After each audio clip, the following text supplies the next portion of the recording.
A historic moment for space exploration this morning. In just a few hours, a spacecraft is set to land on a moving comet. It is the first mission of its kind. Charlie Daggett is at Mission Control in Darmstadt, Germany, where scientists are waiting to see if 10 years of preparation will pay off. Charlie, good morning. Good morning. There was a huge cheer here this morning at Mission Control at a successful launch of the landing craft, but there's trouble too. Overnight, they learned that the thrust system that helps pin it down has failed. It does have a series of ice screws and harpoons to keep it from flying off. Yes. The decades-long dream of landing on a streaking comet came one step closer to reality today. One small step separating from the unmanned mothership, one giant leap, a 7-hour drop to the comet below. It's the final stretch of a 4 billion-mile journey.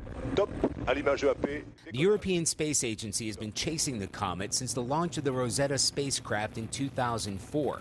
Catching up to a comet traveling up to nearly 84,000 miles an hour meant using the gravity of the Earth and Mars as a slingshot, building up speed by swinging around both planets before slinging off towards its target. It finally caught up to the comet in August and began looking for a place to land its probe. This is exactly the size of the landing craft, and they're aiming for a flat, relatively smooth surface. When they caught up to the comet, they were expecting something about the shape of a potato. Instead, they found this, which has been described as closer to a rubber duck, which makes it much more important to find the exact landing location.